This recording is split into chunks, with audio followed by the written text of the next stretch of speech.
Hindi po astronaut ha, astronomy. Sa lately this week, di ba nagkaroon po ng total lunar eclipse, March 3. Yung nagkaroon po ng pagpula yung buwan, hindi po dahil po yun sa Iran war, wala po pinalaman. At after na nagpula, tapos nakita niyo, di ba, parang nag-graduate, meron parang shadow, and then palaki ng palaki hanggang sa nawala rin yung shadow hanggang sa mag-full.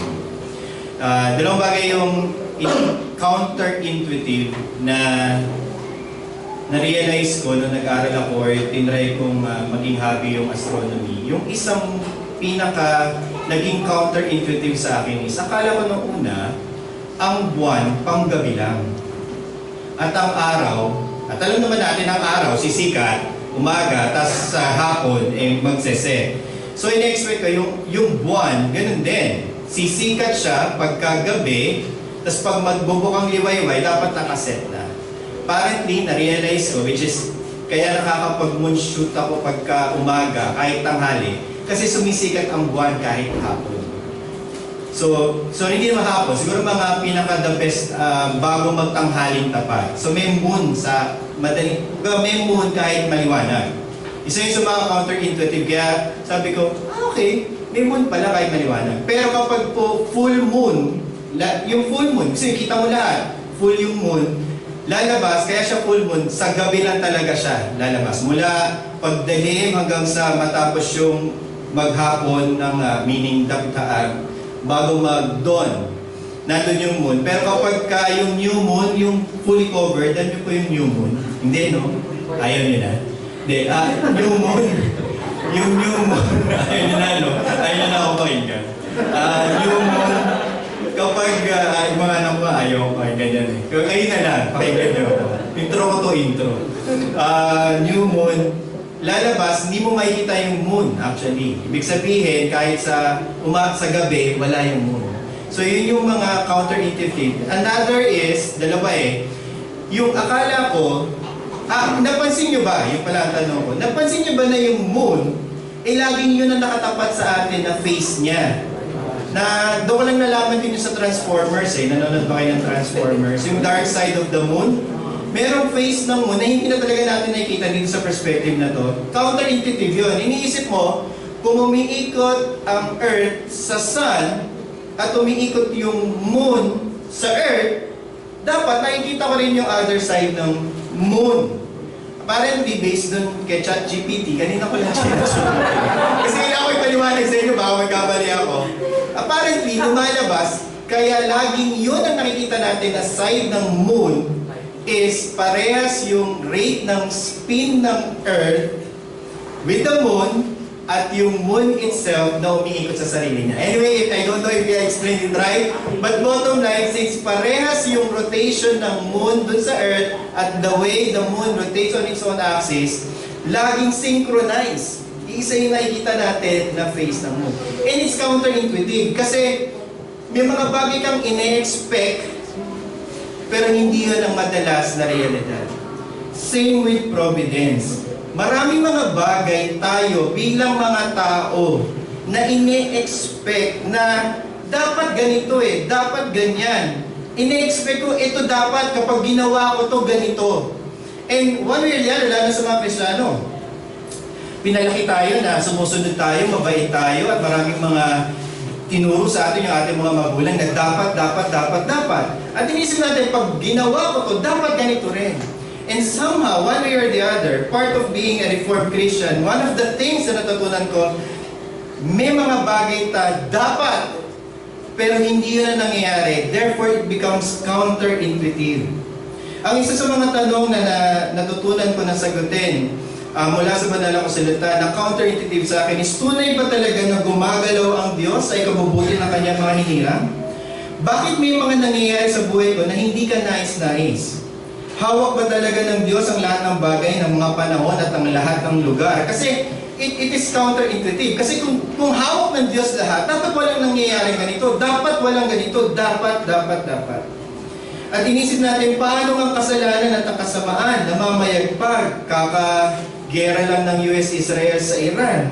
So, mahal na naman ang gasolina. Nagpagasolina na ba kayo? Nagpa-full tank na ako. Kasi next week daw, ang diesel magmamahal ng 20 pesos. At minsan iniisip natin, ang daming mga kasalanan, kasamaan na namamayagpag. Tunay ba talaga na ang Diyos ay makapangyarihan at mabuti? Ang lahat ng katanungan ito ay sumasakop sa pag-aaralan natin ngayon tungkol sa Diyos, sa gawa ng kanyang providensya. Nasa Lord's Day na tayo, nasa gratitude section na tayo, nandun na tayo sa portion na ang Ama ang pinag-uusapan sa credo at marapat na napag-usapan natin ang providensya. At upang magkaroon tayo ng mas malawak at mga Kristiyanong perspektibo sa bagay na ito, titingnan natin ang tatlong katuruan. Tatlo ang pinili ng inyong likod kasi yun lang din naman yung pinaka-essential. One, we have to understand creation and providence. Second, we have to understand the preservation, governance, and the concurrence of providence. And finally, for applicatory reasons, we have to understand how God specially cares His people, and His special care is directed towards us.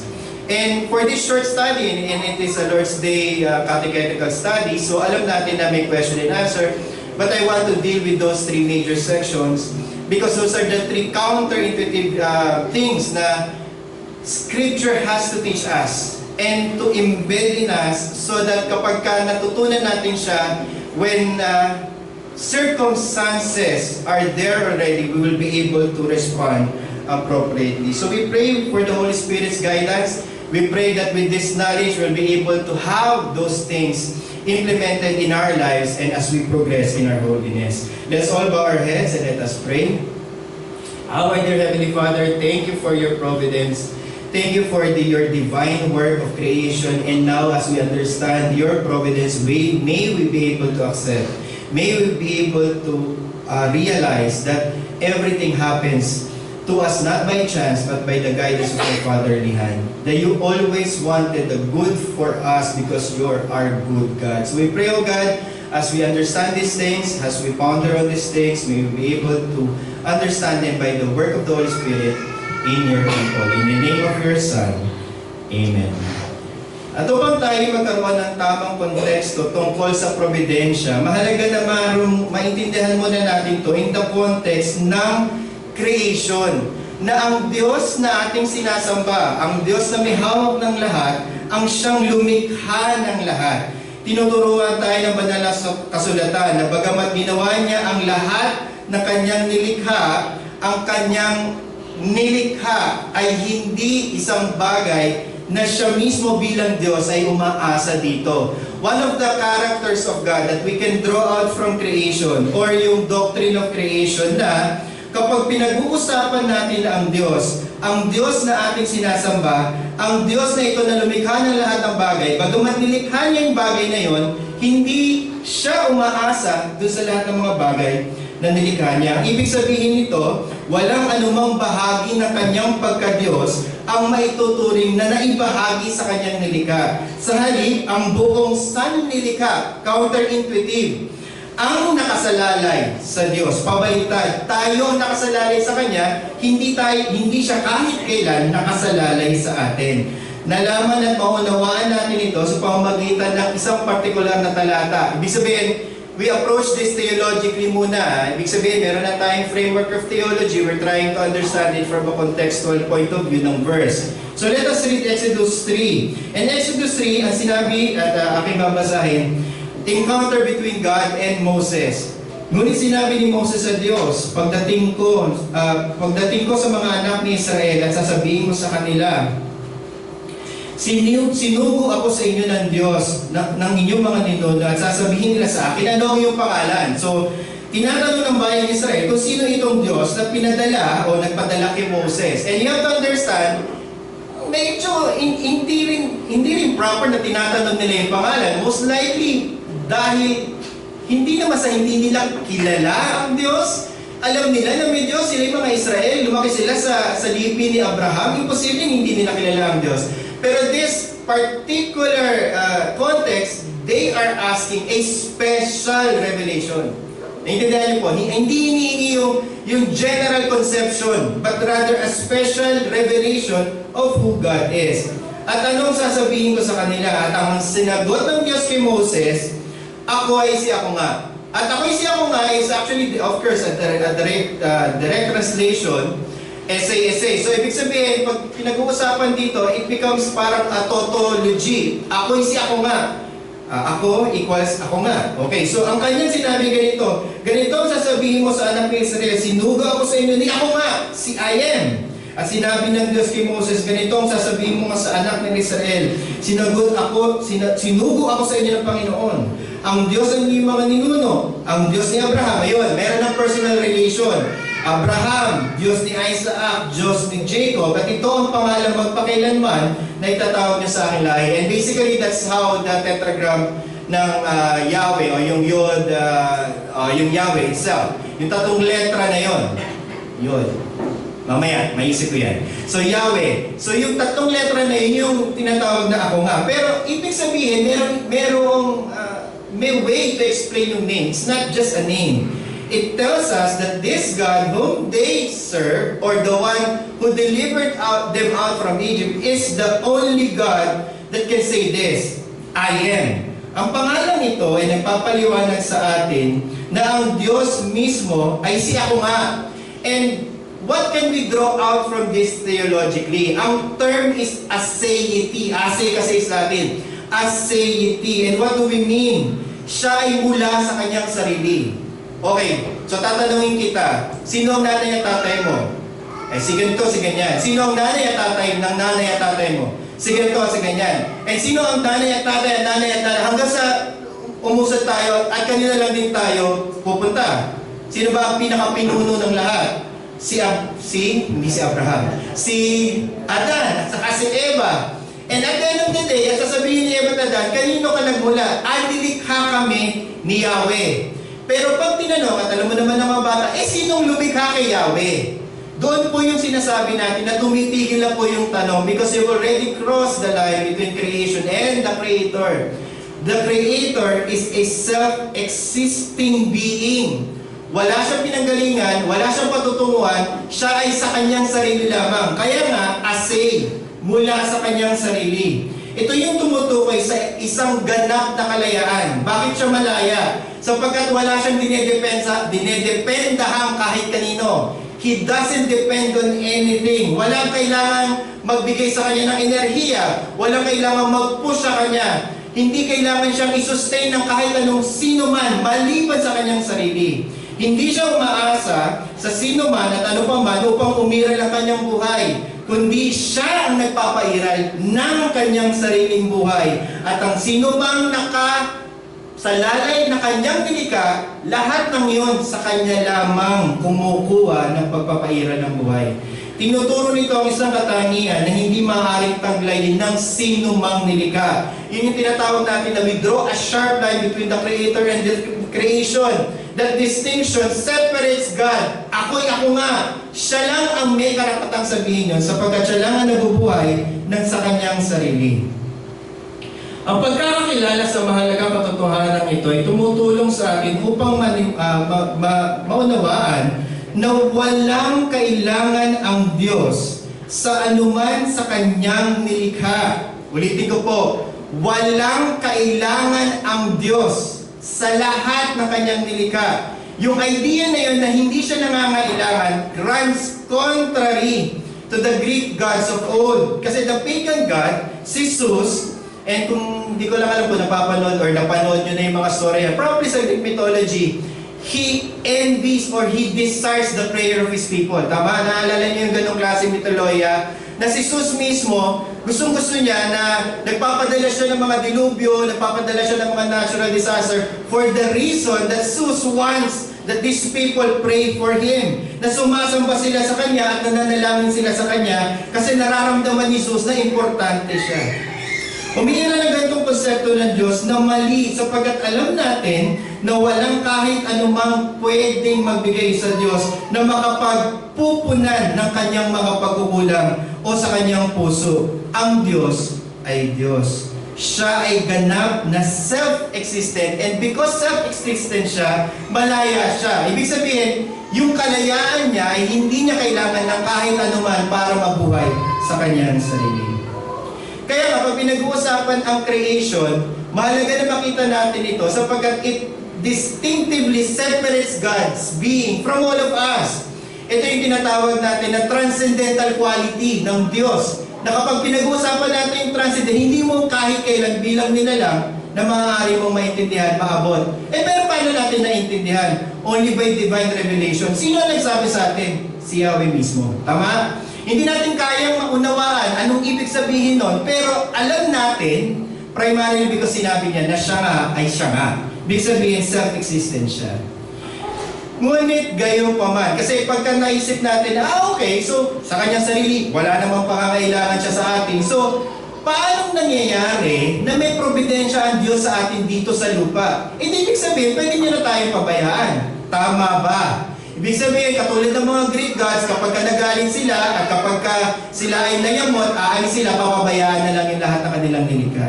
Hindi po. Gayunpaman, sa kabila ng realidad nito, isang bagay ang matututunan natin naman sa immanence of God. That while God is a self-existent being, He also, in the same, in a different, of course, way, but in a different sense, of course, hindi katulad natin, but He is a personal God.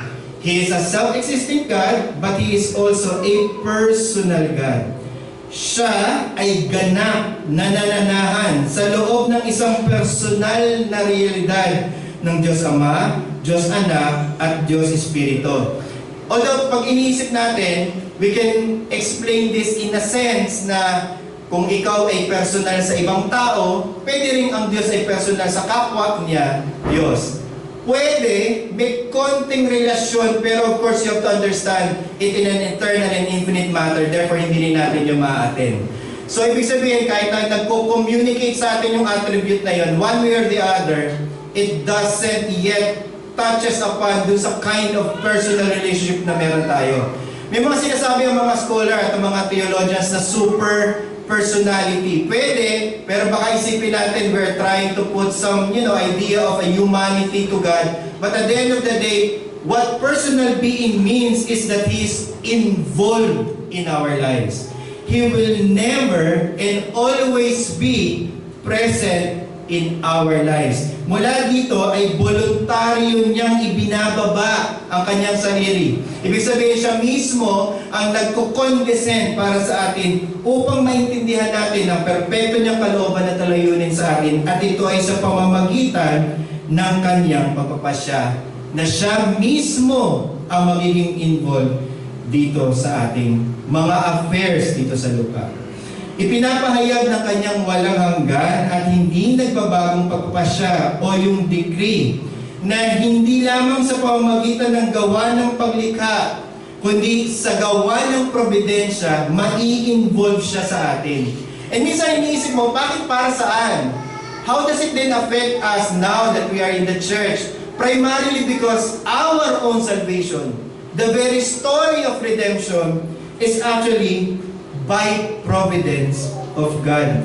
Sa kanyang partikular na pagpapahayag, pinakilala siya sa atin ang kanyang ganap na kabutihan, katarungan, karunungan at biyaya sa pamamagitan ng pagliligtas niya sa atin mula sa ating mga kasalanan. At gayunpaman, upang ang sanglilikha ay magkaroon ng tiyak na hangganan. At ano po yun? Ang maipakita ang kalulatian ng Trinitaryong Diyos, Ama, Anak, at Espiritu Santo. At bagaman nananatili siyang hiwalay sa lahat ng kanyang sanlilikha, magpakailanman, He is always a say.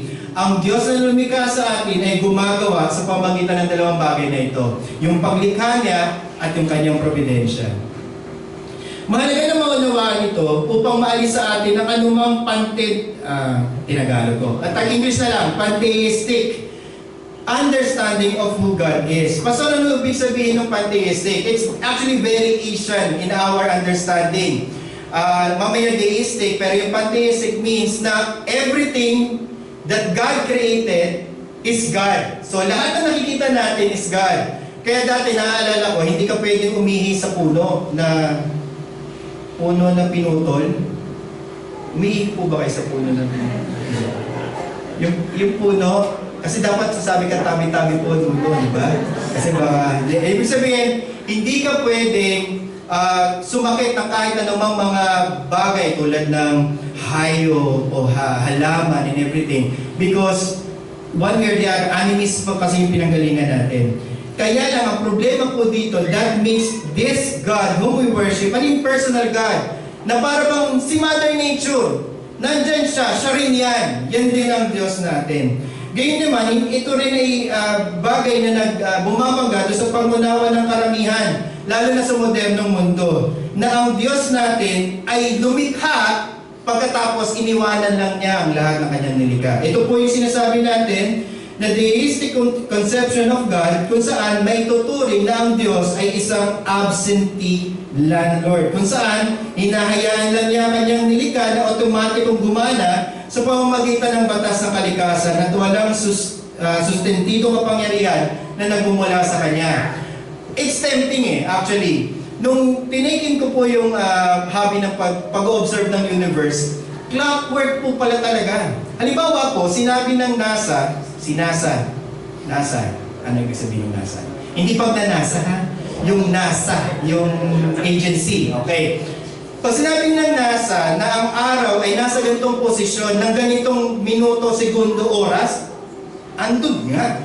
At sinabi na ang moon ay nandito sa panahon na ito at meron siyang ganitong klaseng itsura, nandoon nga. And science has really gone through to the point now everything supposedly is on its exact minute detail. At parang iisipin ko, bilang engineero, hindi naman ako scientist, no, engineero lang po ako. Bilang isang professional, alam mo na, okay, everything works as if parang there is a law of nature. Law of nature. And that becomes a sense for us to understand that this world operates on its own. That is why we have to understand that the providence of God goes beyond creation, because we have to understand that the only way all these things moves up and about is primarily because He has ordained it, one, but at the same time, He sustains, governs, and concurs over it. Maraming modernong taong nahuhulog sa mga bitag na ito. Maging ang mga modernong Kristyano ay naiisip na ganito sapagkat nabubuhay tayo kung saan lahat ay kaya na natin kontrolin. At ang lahat ng mga bagay na maaari nating pagkuhanan ay nasa siyensya at sa teknolohiya. Kaya nga, yung deistic notion of God is something that has to be proven untrue. Pati yung pantheistic understanding of God must be proven untrue primarily by the providential or the providence, the doctrine of providence of God. So what is the doctrine of providence of God? There are three things under the providence of God. Okay. Preservation, governance, and concurrence. Ang panteismo at deismong pagkaisapan ay magagamot ng wastong pag-unawa ng doktrina ng providensya. Ang providensya ng Diyos ay maliwanag na itinuro ni Orsino sa araw ng Panginoon 10. Meron din sa Westminster, pero dahil po tayo 3/4, nilagay ko dito yung question 29, ha? Dati kasi gano'n yan eh. Westminster yan. So 27 pala, sorry. Let me read. We have read it, but let me refresh our minds. What do you understand by the providence of God? Answer, the providence of God in His almighty, meaning lahat ng kapangyarihan, what sustains, ever-present power. Ibig sabihin, hindi pwedeng parang tinulak lang niya ngayon at ahayaan niya na mag-proceed. Hindi ganoon ang providensya ng Diyos. Siya yung nagtulak and He makes sure na iikot. Ganon po yung providensya. Sustaining power, whereby, with His hand, obviously metaphorical, no? Walang tunay na visible hand, walang physical hand. He still upholds, and obviously that's also metaphorical. But we have to understand the anthropology dyan, okay? Heaven and earth and all creatures. Heaven and earth, yung trono niya mismo, yung earth, yung ginawa, pati lahat ng mga nilalang tao, hayop, at lahat ng mga bagay. So, sustaining and governing them, or governs them, with the leaf and blade, rain and drought. Anong ibig sabihin nun? Those are encompassing poetical devices. Pag sinabing leaf and blade, lahat. Rain and drought, lahat ng season. Fruitful and barren years, lahat ng mga harvesting. And yung kahit na yung hindi pag-harvest. Food and drink, sickness and health, richness and poverty, indeed, all things comes to us not by chance, but by His fatherly hand. Ano ibig sabihin ng not by chance? Because chance is never a personal being. Chance is chance. Wala siyang being. Pero dito, the one who sustains, governs, and conquers is by the fatherly hand of our triune God. Fatherly hand meaning hindi lang yung Diyos Ama. So, pagka na-discuss na yun, alamang, Lord's Day 9 or 8, fatherly means the source of all things. Pinanggagalingan ng lahat. Fatherly. Ang gawa naman ng pananatili ay gawa sa anumang deististo kong kaisipan dahil nagtuturo ito ng paraan kung paano makipag-ugnayan ang Diyos sa lahat ng nilikha niya. Gaya ng paliwanag ni Pablo sa mga Hintil, Acts 17:28a. Lalabas ito, ang daming mga debate ng mga scholar kasi primarily Paul would have been arguing against Greek philosophers. And the Greek philosophers are not someone you really have to put down. Hindi ganun sila, they're really intellectuals. But what Paul did here is that he grounded yung understanding nila of the being of God and the source of our being in this God that whom we worship, which is yung Jewish God, which is kaya nagkaroon ng understanding dito. So ang sabi niya dito, sapagkat sa Kanya, meaning sa Diyos sa Kanyang pinahayag, ang Diyos na bumuhay sa ating Panginoong Jesucristo, ang Diyos na nagbigay ng Espiritu Santo, sapagkat sa Kanya, tayo nabubuhay. Nabubuhay, we have our lives, our being, our lives. At the same time, we move. Ibig sabihin yung motion natin, yung time natin, yung lahat ng mga enerhiya na pinanggagalingan ng lahat ng bagay. At nasa akin ang Kanyang pagkatao. Hindi maganda yung translation ng Tagalog na yun. Kasi it's being. It's more like, hindi lang pagkatao. Ang sinasabi dito, yung esensiya ng kung sino tayo. Sino at ano tayo. At sinasabi dito, lahat yun ay nagagaling sa ating Diyos. Kailangan natin ituwid ang mga modernong pag-unawa na kung paano gumagana ang mundo. Dahil sa modernong paraan ng pagkokontrol natin ng kalikasan, and we have never stopped. I think part sa mga nakikita ko na prediction, sooner than later, there will be really real robots. I'm not being an alarmist, but there will be real robots deployed for commerce, even for home use. Ganun na tayo ka-advance. At minsan, iniisip natin, pagka tayo lumikha ng mga robot na yon, iniisip na tayo yung creator. But will never be. Kahit po yung tao na lumikha ng robot at yung robot itself, Diyos mismo lang din ang nagpapagalaw na yon. Kaya lang, minsan iniisip natin na ito yung suppression of knowledge na medyo lagi natin hindi sadya, kasi hindi sadya meaning unconscious or pwedeng embedded to our sinful nature, na iniisip natin na ang katangian ng Diyos ay hindi nakikita sa lahat ng nilikha, kundi tayo mismo nagpapagalaw nito. Kaya nga po sinabi na nagkakaroon tayo ng suppression of knowledge is primarily because we don't want to see that we are dependent beings. But the truth of the reality, and that reality demands that we only derive our own being from God. However, yung truth na, quote-unquote, na tayo ay sa sarili natin autonomous, yun po yung problema at yun po yung dapat natin makita.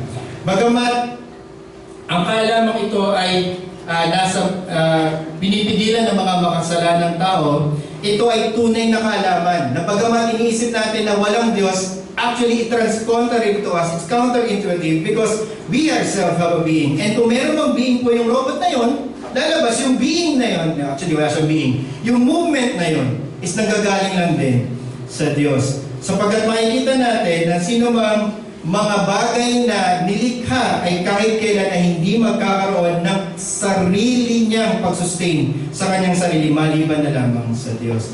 At dahil dito, maintindihan natin na ang lahat ng mga bagay ay sinusustain ng Diyos. However, ang problem is, okay, sabihin na natin na naiintindihan na natin na nagpe-preserve tayo ng Diyos, na siya mismo ang nag-govern sa ating mga buhay. Ang problema pa rin kasi is kasalanan. There will always be a problem of sin na kapag pinag-uusapan na kung siya ang nagpe-preserve at siya yung nag-go-govern, di siya rin ang nagpapagawa sa atin ng kasalanan. Tama po ba? Ibig sabihin, yung problem of sin will always come about pag pinag-uusapan yung providence. Kaya nga, marami sa mga theologians, or marami sa mga evangelical, I would say theologians, do not want to go into this much detail kasi the issue will always be yung concurrence. Yung concurrence ng Diyos sa kanyang providensya. Pero ang kailangan muna natin maintindihan is, one way or the other, ang Diyos ba ang may author ng sin? Ang sagot natin ay hindi. Upang maunawaan natin ang ugnayan ng Diyos sa kanyang nilikha, kailangan muna natin bigyan ng kahulugan ng pakikipag-ugnayang ito. Sa pamamagitan ng yung first cause at yung secondary causes o yung secondary agent. Pastor, ibig sabihin ba, kapag kami mga tao na gumagalaw, katulad ng, let's say, yung nangyari kay Joseph, di ba sa Genesis, kung saan God meant it for good, but they meant it for evil. Okay. So, pag pinag-iisipan natin yon, saan nanggaling yung kasalanan? Ang iisipin ng marami, nanggagaling din sa Diyos kasi siya yung nag-preserve, siya rin ang nag-govern. Therefore, kapag ka merong ginawang masama ang isang tao, dapat kanya rin galing. Okay. Medyo masalimuot yon, pero one thing that we have to understand is, as secondary agents, meaning mga taong nilikha ng merong malayang kalooban. Pastor, may free will. Arminian na to. Okay, wait lang. Ang freeness of the will is a fallen free will. Ibig sabihin, bagamat sabihin na free only to obey the nature that it has been accustomed to or yung kinabubuhay niya. So in short, kapag nagkakasala tayo ng tao, one thing na gagawin ng Diyos sa atin, so secondary agent tayo, imagine niyo, bibigyan tayo, so magkakasala tayo kunyari laban sa ating kapwa, kahit laban sa ating mga sarili. Mangyayari doon, so let's say hindi pa tayo converted, o kahit converted na actually, ganun pa rin na nangyayari. Bibigyan tayo ng sinful thought, or meron tayong sinful thought. With our sinful thought, yun yung tinatawag na renewing your mind. If your mind is not renewed by the Word of God, gagawin at gagawin natin yung nakasanayan nun. So ano ba gusto nyo? Mananampalataya o di mananampalataya? So baka hindi confusing. Doon na lang tayo sa di mananampalataya para hindi kayo ma-confuse. Kung hindi siya mananampalataya, hindi siya regenerate yung mind niya, tama? So magkakaroon talaga siya ng evil thoughts. Inherent na yun sa mind na fallen, tama? And once the mind is sinful, ano ginagawa ng Diyos? Hinahayaan niya lang yun. Pastor, hinahayaan niya. Oo, you have to understand na yung paghahayaan niya na yun, hindi ibig sabihin na nagagawa ng tao na yun, lahat ng ginagawa lang niya. Hindi. Pag sinabi natin hinahayaan, yung decision making ng mind, kasi hindi rin regenerate yung mind, no? Regenerate yung mind, hindi rin renewed yung will. So, hindi yung renewed yung will niya. So, ang laging default niya is magkasala. Yun ang hinahayaan. Kasi naka-default siya sa pagkakasala. Parang sirang relo na laging alas 12 lang ang tinaturo sa atin. So, lagi naka-default doon. So, sinful na yung mind, so sinful thoughts. Unrenewed yung will, so therefore nakasanda lang lagi sa kasalanan. And then unregenerate yung heart. Yung heart kasi is the seat of who you are. Therefore, ang kulang na lang is yung katawan, tama? Yung katawan na lang, yung energy na kailangan natin. One way or the other, isusupply ng Diyos yun. Isusupply pa rin ng Diyos yun. Ibig sabihin, hindi magagawa kasi yung kasalanan kapag namatay ka, tama? Kasi minsan iniisip niya, bakit na hindi namatay? Para bago magawa yung kasalanan namatay, hindi mangyayari yun. Kasi binibigyan pa rin ng strength ng Diyos yung tao para magawa yung kasalanan eh. O ayaw nyo, no? Hindi, sige, so bibigyan siya ng strength. Pastor, hindi ibig sabihin nagkasala ang Diyos. Hindi. Yung strength na yun was meant for good. Para masustain siya sa buhay niya at gawin niya kung ano yung pinag-uutos na Diyos. Sundin niya kung ano yung sinasabi ng Diyos. Pero ang gagawin niya, kukunin niya yung strength na yun, okay? Iko-conform niya sa unregenerate heart niya, sa unrenewed mind niya, at saka sa kanyang unregenerate will. at gagawin niya yung kasalanan at magagawa niya. Yun yung sinasabi na secondary cause o secondary agent. Hinayaan ng Diyos, binigyan ng lakas, pero para kang isang magnanakaw o isang taong ingrato na yung bagay na mabuti, tinoturn mo sa masama. Yun tayo, nung di pa tayo mananampalataya, yun din tayo pagka nagkakasala. Yun po yung lagi natin ginagawa. And dito po, ang kailangan natin maintindihan, sino ang author ng sin? Tayo. Pero saan galing yung kasalanan natin? Galing ba sa Diyos? Hindi. Binigyan tayo ng Diyos na mabuti, dinala natin sa kasamaan, so kasalanan natin, responsible tayo. Pastor, pinanganak na akong ganito, may ganito akong way, paano nangyari yun? Well, primarily because nanggaling ka kay Adan, tama? At kanino nanggaling ang unang kasalanan? Sa Diyos ba? Hindi, kay Adan. Pastor, paano nangyari na si Adan at ako nagkasama sa isang kalalagayan ng makasalanan? Primarily because God punishes sin, the sin of Adam, with sin. Tayo na nabubuhay sa kasalanan. And He is but just to do so. Pwede niyang gawin hindi. Pero hindi niya pinili na ganoon. Pinili niya na kung ano yung kasalanan niya, meron din tayo. So He punishes in the sin.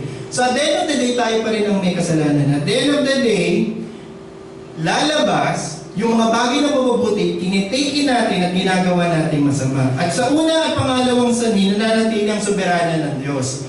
At the end of the day, kahit pagawin natin yung mga sama, so pagkamat tayo mananatili na mananagutan dito, pumapasok dito yung misteryo. Ito na yung hindi kayang ipaliwanag. Ito na yung counterintuitive. Ibig sabihin, kaya nating pigilan yung ating mga sarili to speculate kasi wala talagang sagot. Paano nangyari na tinikin yung mabuti, ginawa na yung masama, pero at the end of the day, it will work out for the good of those who love God, Romans 8:28. Yun ang hindi kayang ipaliwanag. Pero alam natin na ganun siya sapagkat sinabi sa atin ng salita ng Diyos na ganun nga ang mangyayari. So bakit pinahihintulutan ng Diyos ang kasamaan? Hindi natin alam. Actually, wala akong alam. Huwag niyo akong tanungin. Hindi ko yung masasagot, no? Kahit ako hindi ko kayang alamin. Alam ko, hinahayaan niya. Pero yung bakit hinahayaan, hindi ko alam. Ang malinaw lang is, ang lahat ng ito, in the end, will be for the glory of God. At ito ay mabuti at matalinong kalooban. Actually, yung matalino, pwede kong doon ako, actually, sa matalino, pwede kong pagbigyan. Ibig sabihin, pinili ng Diyos to, napakatalino naman nagawa niya. Yung mabuti ako nahihirapan eh. Paano ba? Magto 2 years na ako walang trabaho. Mabuti ba yun? So, hindi, sabihin, di ba sarcastic? Di ba? Parang, pero sa perspektibo ko, parang hindi yata mabuti yung Lord, ha? So parang, ako naman, sino ba naman ako? Sa assessment ko, pwede sabihin ko, Lord, ikaw nakakalam eh. Di ba? Mas matalino ka sa akin. Probably, there are some things I don't know. And hindi probably, there are things that I don't know. So, siya nakakaalam. So, I depend on him on that. Pero yung mabuti, tama? Paano yun nakabuti sa akin? So sa inyong mga buhay ganun din mga kapatid, hindi ko alam kung ano yung mga individual circumstances nyo. Pero one thing is for sure, nung niligtas ka ng Diyos mula sa iyong mga kasalanan, nung na-convert ka to faith and repentance, nung nakaranas ka ng some of the assurances na binibigay lang dahil sa sanctification, sure ako na nakatanggap ka ng mabuti, hindi ka nga karapatan. And that's where we go to the special care of God towards His people. Dahil walang makakatakas sa Diyos, ginawa niya ang lahat ng bagay sang-ayon sa kanyang kalooban at layunin. Mahalaga na maunawaan natin yung partikular na pagkakalinga ng Diyos para sa atin na kanyang mga anak. Dito malinaw na nakasaad sa salita ng Diyos na ang pagliligtas ay nasa konteksto ng kanyang providensya. Malawak po kasi yung istorya ng providensya pero one thing is for sure, it's only but a background. It's one of the backdraft. Because the foreground will always be the salvation of God's people. Dito pumapasok yung special, yung particular, mula dun sa general, and yung common na providensya. Because we have to argue by great and lesser arguments. Na kung tinitake care ng Diyos yung mga general things, yung greater things, bakit hindi natin mapagkatiwalaan ng Diyos sa mga particular, smaller things? So pwede lang sabihin na greater yung salvation, lesser yung providence ng Diyos sa common. Pwede rin, pero the same argument remains. Actually, wala na tayong ibang argumento na makukuha sa banal na kasulatan maliban doon. Tingnan natin ang mga ibon sa parang. Di ba kumakain? Di ba? Yun yung actually, kaya pag binabasa ko yung naiiyak ako doon instinctively. Because you always pinababayaan. Yung parang napabayaan or parang you take for granted small things. Paano yung mga ibon sa parang? Bakit sila nakakain? Bakit ang mga bulaklak ano yung sinabi ni Diyos? Yung mga bulaklak, tama? Nandito yung glory nila, pero afterwards, tapon na. So, paano nangyayari yun? And you have to understand, if God is able to do those, so sa lesser tayo magpunta, lesser things, how come you doubt God on the greater things? What you need? What you need on a particular time? And sometimes we doubt, and that's the problem. That's why we need the assurances of Scripture. We need this. Inisip ko nga, providence na naman to kasi, di ba ako nakaschedule ako. Sabi ko, kaka-preach ko lang ng providential na naman itong pipreach ko. Sabi ko, bakit hindi masawa mga tao sa akin dito? Kasi nga, these are the things that we can never graduate from. These are the things that we need reminding of. Nalalaman natin ang lahat ng mga bagay ang Diyos ang gumagawa sa ikabubuti ng lahat ng mga umiibig sa Kanya at Kanyang tinawag alinsod sa Kanyang layunin. Ang lahat ng mga natutunan natin tungkol sa providensya ng Diyos ay manuunawaan na natin sa mga talatang yan na hindi nag-aalis ng sakit, paghihirap, tukso, kasalanan, kundi nagbibigay sa atin ng assurance. Actually, ang kailangan lang natin assurance to live by. Kasi madali pong intindihin ang providensya ng Diyos pagka mayaman ka. At lahat ng mga kailangan mo ay nabibigay sa iyo. Pero mahirap intindihin ng Diyos sa Kanyang providensya pag naghihirap ka at nagpukulang sa tingin mo. Ang Diyos ang nagbibigay sa atin ng bagay na yan. Question 28 of Heidelberg Catechism, Lord's Day 10. What does it benefit us to know that God has created all things and still upholds them by His providence? That we can be patient in adversity, thankful in prosperity. Pag tinignan mo dito, kaya special po yung Ursinus. Kasi yung sa Westminster, pag inaral mo, it's very theological. Pero dito, theology met with personal application. Kasi pag tinignan mo, ang pinag-usapan, yung providensya, sa question 27, pero sa 28, ang pinag-usapan, paano tayo mabubuhay in light of that providence? That we must respond appropriately depending on our circumstances. That we should be patient when adversity comes. That we should be thankful when prosperity comes. And with a view to the future, that we can have firm confidence. Mukha lang po ako confident ngayon kasi nagpipreach ako Pero kausapin niyo po ako ng ordinary day, no? Sabi, Pastor, nag-aalala ka na ba? Oo naman. Oo naman. Actually, minsan inisip nyo lang, kapag nasa pulpit, of course, all energy, nagkape ko. So, para ako feeling na energized. Pero, kausapin nyo ako na regularly, sabi ko, nagdududa na nga ako kung magkakatrabaho pa ako. Hindi. Kasi nga, ang hirap maghintay. Pero, nandito. And you will say, Pastor, patience. Oo nga, okay. Thankful in prosperity. And to have that firm confidence in our faithful God and Father.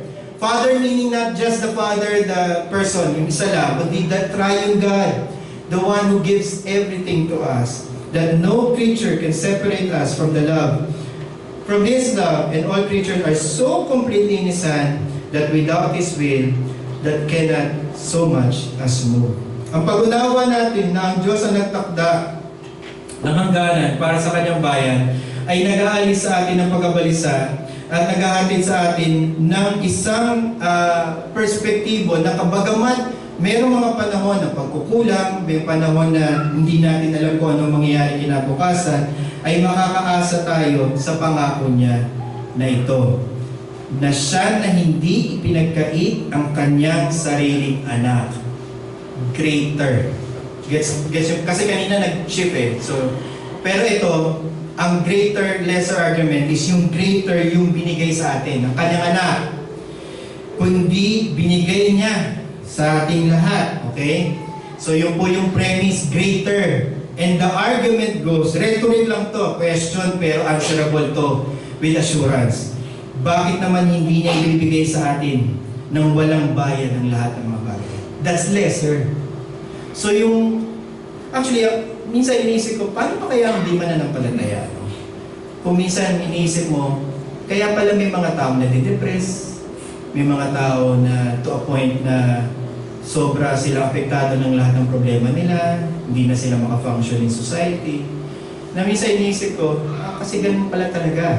Because kaya binigay sa atin ang salita ng Diyos sapagkat alam ng Diyos na hindi tayo mabubuhay dito sa sanlibutan ng hiwalay sa Kanyang mga salita. And that those are things that reminds us na how dependent we are.